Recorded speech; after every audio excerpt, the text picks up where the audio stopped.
Can you introduce yourself and tell us who you are? Yes, I'm Robert Cornegy Jr., former council member who represented Bed-Stuy and Crown Heights, um, and just a son of this community and this neighborhood. And this park is named Crispus Attucks Playground. Could you share with us exactly what Crispus Attucks was? Yes, absolutely. Crispus Attucks was one of the first black people to be involved in formulating the country. Right? So he to us is a hero and is often left out when we think about the country and it alleviating itself from British rule and all of that.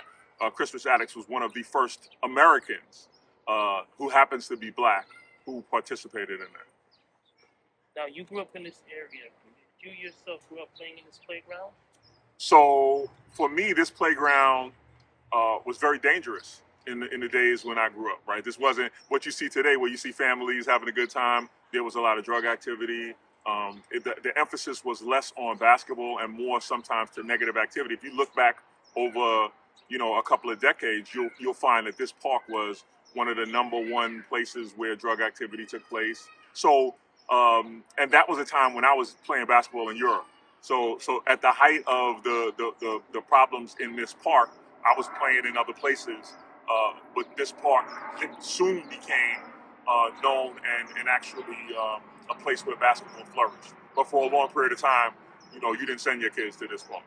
And I know you mentioned that Biggie Smalls grew up playing here. Did he used to play in this park? Absolutely. But at that time, it wasn't as dangerous? It was dangerous, but some would say that some of that negative element was synonymous. So just to be clear, in communities like this and across the country, basketball and sometimes drug activity and those kind of things go hand in hand, right? So people like me never really got involved in negative activity because we got to pass. Like if you were a ball player, Right. You got to pass. You got to pass from gangs. You got to pass from gang activity. I'm familiar with that. Yeah. I played high school basketball in Florida, Hollandale High School, which was a very, of course, considered dangerous community.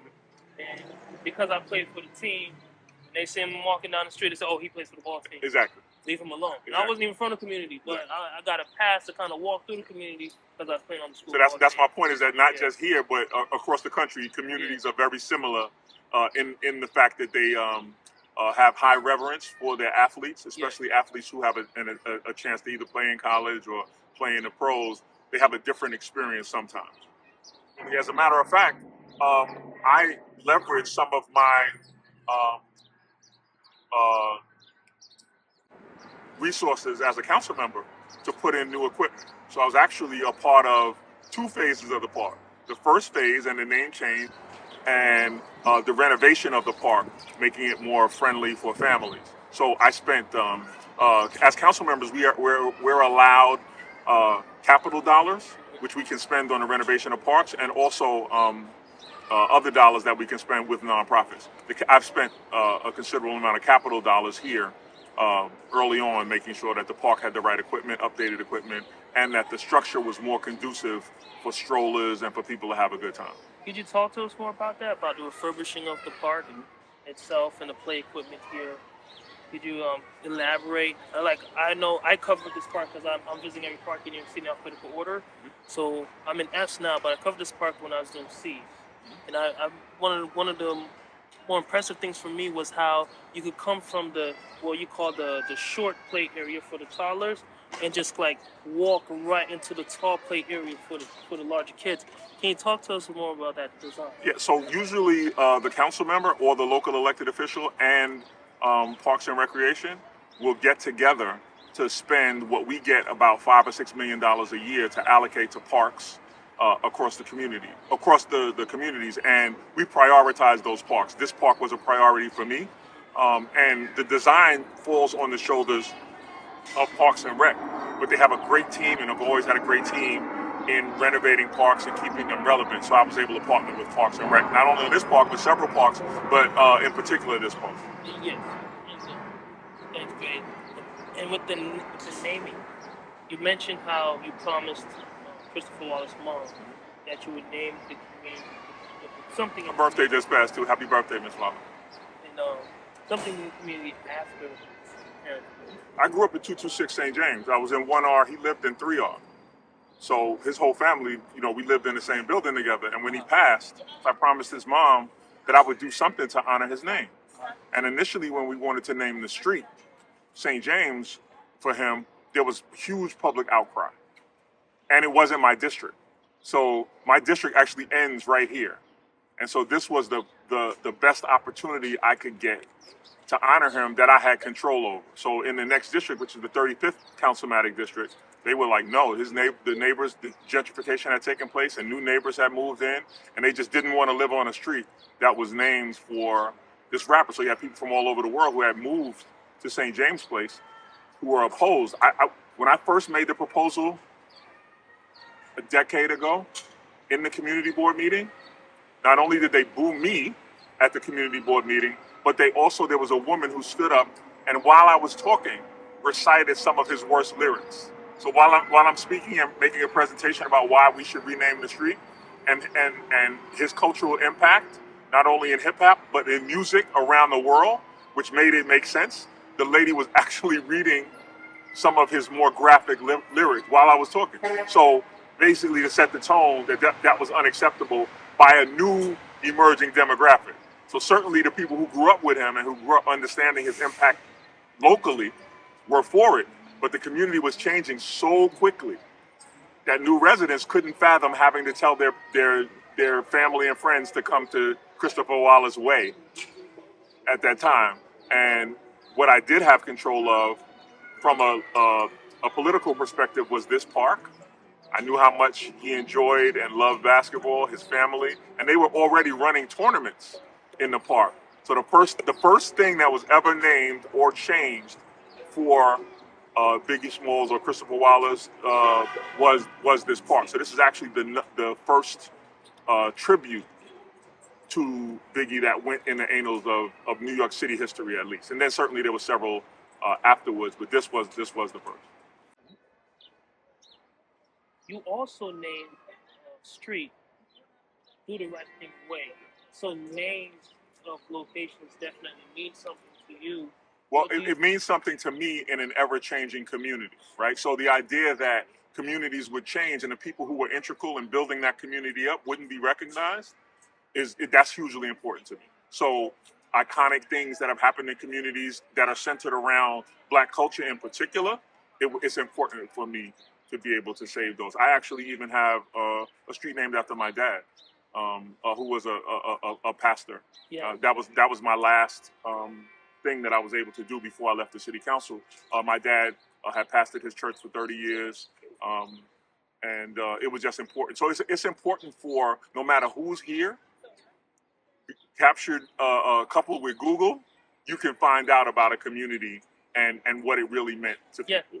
So that is probably one of the more important things to me, is leaving a legacy through the way that like people don't know, even Bedford-Stuyvesant is named after individuals. Right. So they've left a legacy. Yes. And I just think it's important for us to leave the same and or a similar legacy about what we were able to accomplish, people of color, during a particular time period that would last forever. You're absolutely right. Because in my studies of the parks, sometimes things that we didn't even know, wouldn't even look into, because a place is named after it. I learned something, and everything you said on that is right on the money. Do you feel that the city should budget even more money? Because you mentioned like $5 million park. Do you feel like there should be more investment into the parks than there already is? I think no. So the funny thing is, the investment is substantial. It's the cost of things that make it not work. So, for example, when I was in office, and if you wanted to do a comfort station over again as a council member, it was $1 million. Like, no place in the world does it cost $1 million. So redoing parks are incredibly expensive. So if you were to actually relegate the expense somehow, right? So to give you a good example, if you wanted to do this over with a private developer, right, it would probably be a quarter of the actual cost. Right. But because it's the city and the city services, it's 3 times the amount.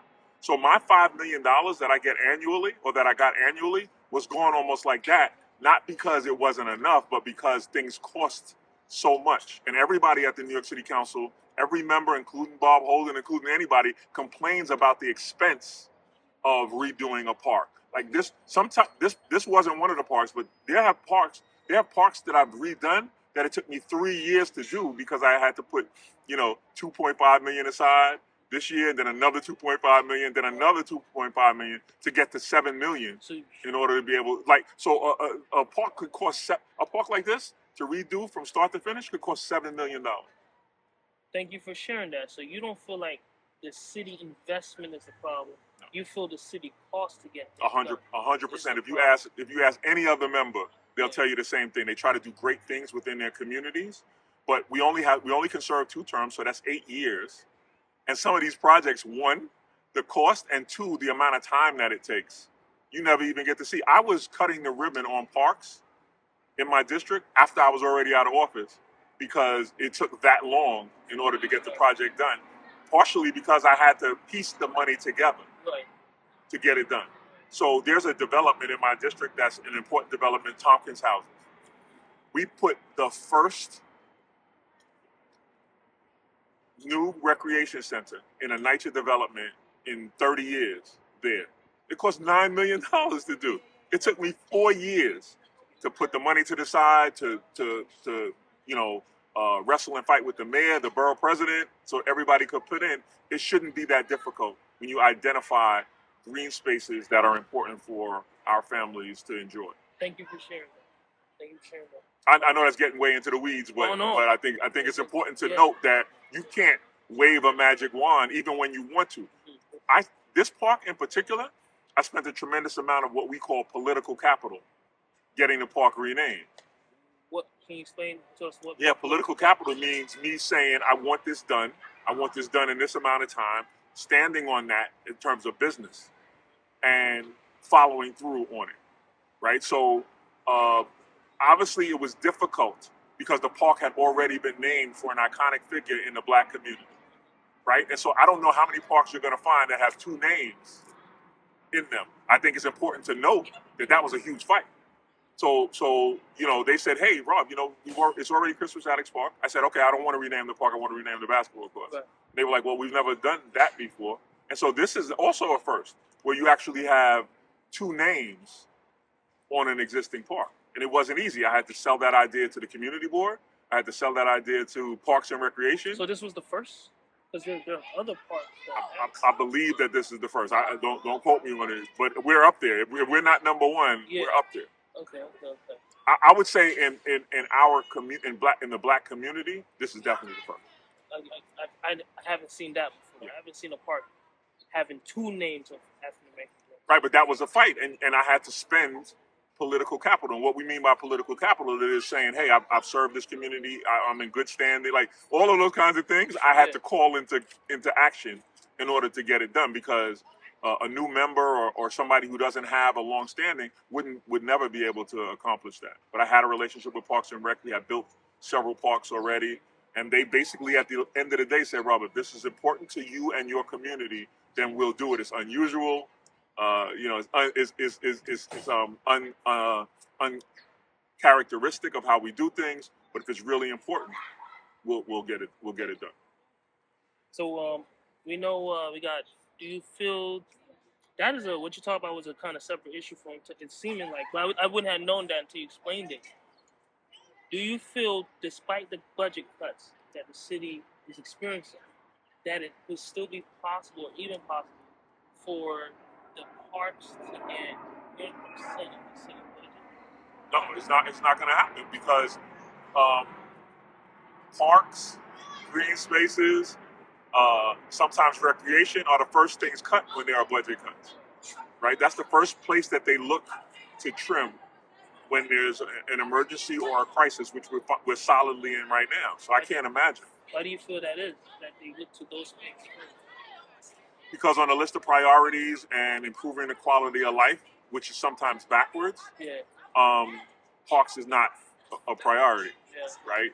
So nobody seems to realize, especially in the Black community, how important these spaces are to us. Yeah. So if you ask around, some people in the city believe that, especially Black people, don't care about the beauty and maintenance of green spaces because of some of the negative activity that happens in it. But I tell you, largely, these communities are reliant and dependent upon their parks. To be kept up. To be kept A up. lot of times these negative activities happen because the space is not being kept up. Absolutely, that's a fact. And, I don't know if people in city council ever, but I have a notion that this is a city, small space, 8.5 million people. We have more people here than most or many countries in the world in this small space. Many of us, if you really look around, there are apartments here, So for a lot of people, this is their backyard. That's a fact. People who live here, this is their backyard, and I mean, they're taxpayers. So, I feel like that's my point. People take their kids here to go frisbee, take their families here for picnics. This is where they take the kids to play outside. This is the backyard. That's my notion on that. No, I agree. And there are some parts of city council and government agencies where they prioritize spaces for people to be. Right? There should be, in my opinion, there should be a ratio between housing and green space. Right. And I don't know what the ratio is, but there should be a consistent ratio that if you live in a particular area, you have access to X amount of public and or green space. Yeah. Especially in a city like this where most people don't have access to that green space. Absolutely. I grew up at a time when a lot of times we would go south at the end of school. Like soon as school was over, my parents either sent us, to the Caribbean where some of us come from, or back down south. And part of that was so you could be able to put your hand in the soil. The concrete jungle, in and of itself, without real intention, doesn't provide that. Now, this park had a reputation, a nickname, Prostitution Park, a little further back. Do you feel that name is fair to this park? It was fair. If you look, it's not there anymore.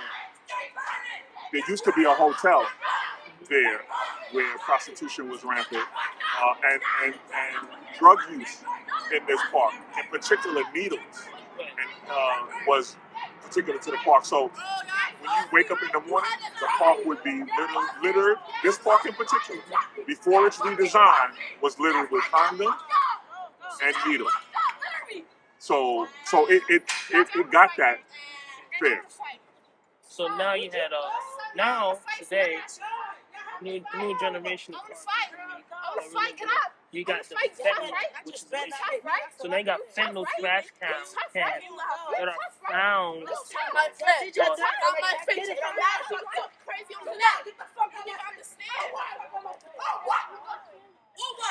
Really? What you gonna do to us? We're not doing shit. Y'all can stop it? Yeah, go ahead. You can stop it. He asked if you can stop it.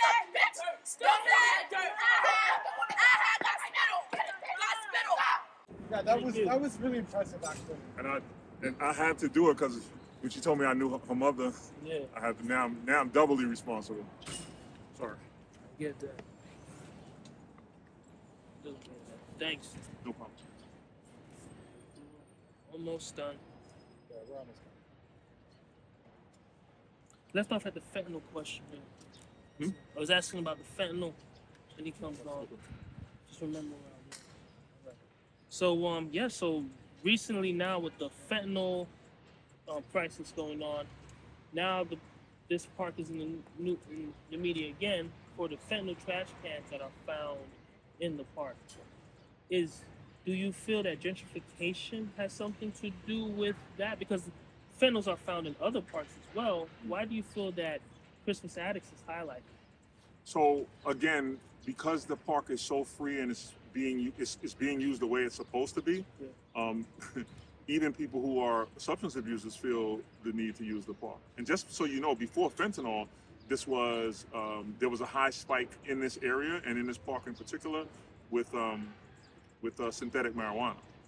So the K2 epidemic. So for whatever reason, parks are places that when it's warm, people congregate.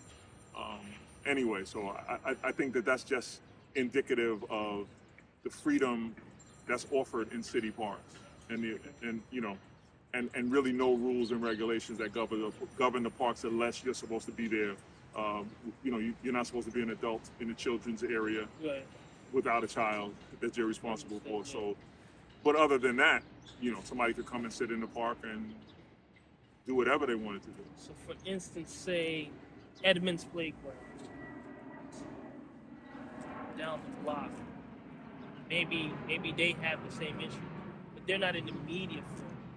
Why do you think Crispus Attucks is targeted in the media? I think that again, the demographics are changing, and gentrification does play a part in that. So people from other, and we kind of just witnessed this. People from other demographics are more likely to call on the aid from whether it's the police department or whether it's city agencies, are more likely to demand and feel that they're entitled to safety and those kinds of things. People who generally been in these communities kind of take life how it's handed to them and generally don't do those things. But I think that the new inhabitants of the community, and rightfully so, are demanding that they have access to these parks and that they're clean and they're safe and all of that. And it hasn't always been the case. So they have the tendency to put pen to paper more and to make more calls when things aren't the way that they think that they should be. That makes a lot of sense. Now, what role does this park in particular play in this community, do you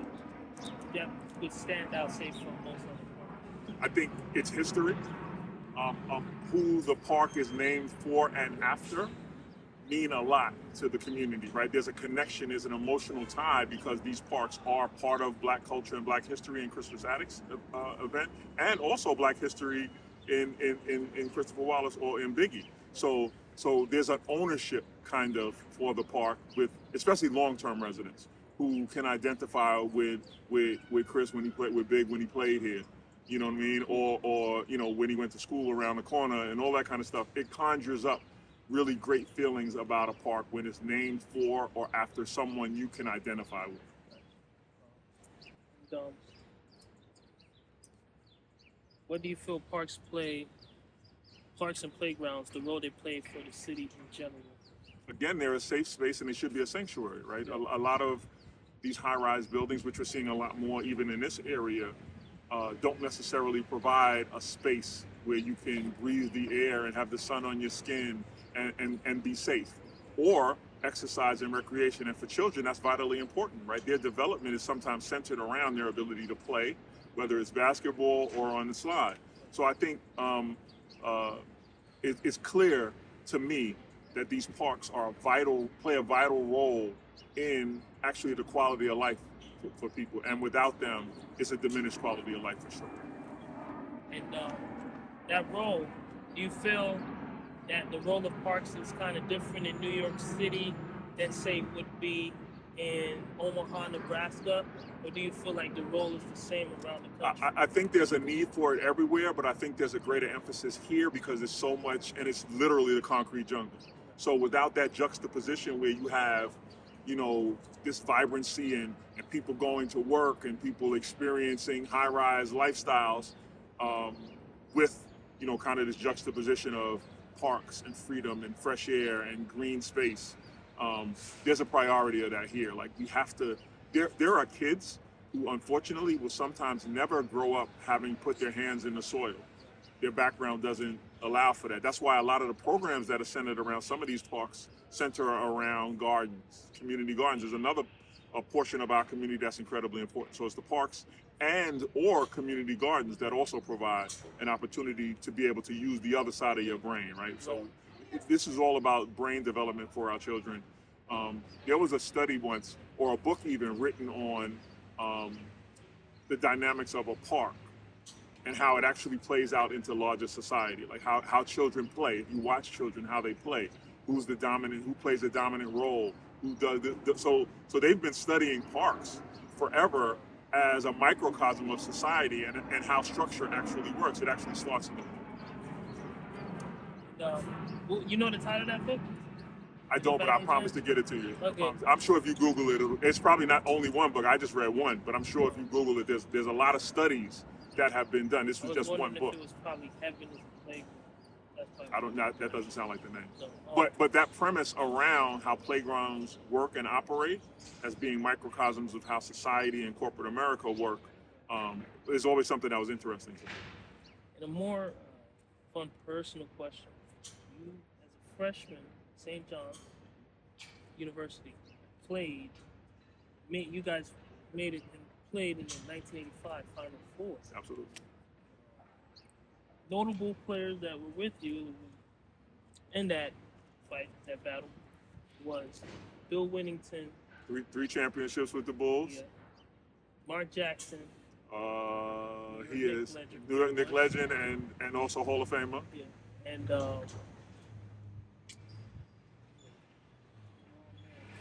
Milk. Chris Mullin.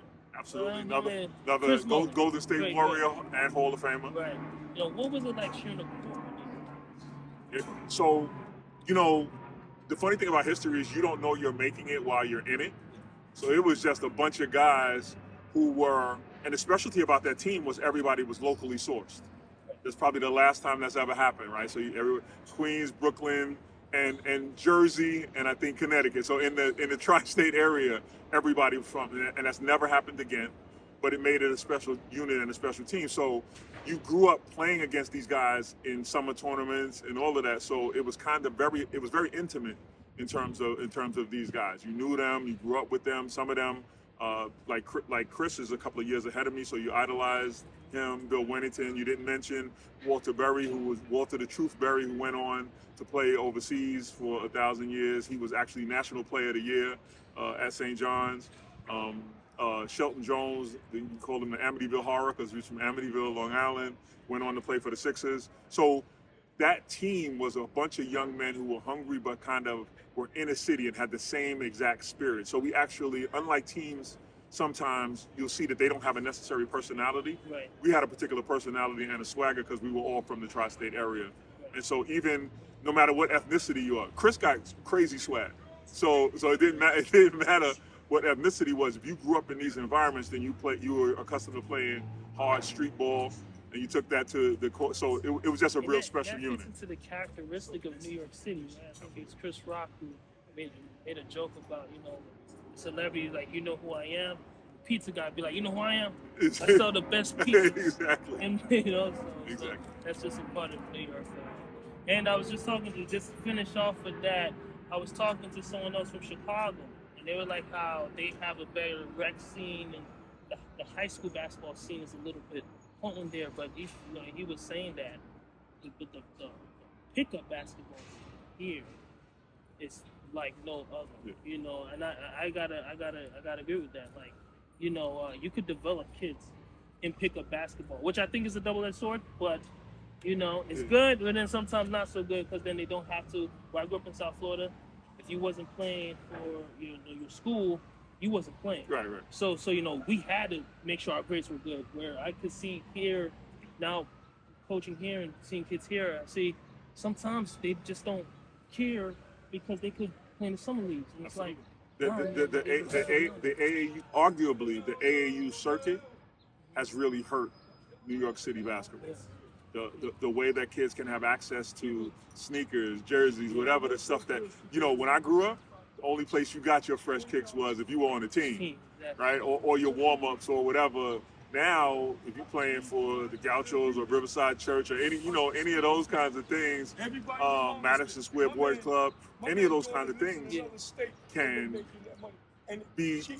put you on a comparable level as a high school athlete. And then you can kind of like ignore the school part of it, 100%, which hurts our community here a little bit. But maybe we could bridge that gap. I'm hoping so, man. People ask me about Rick Pitino being at St. John's and what I thought about that. I thought they're going to win a lot more, but he has a characteristically bringing a culture of being one and done.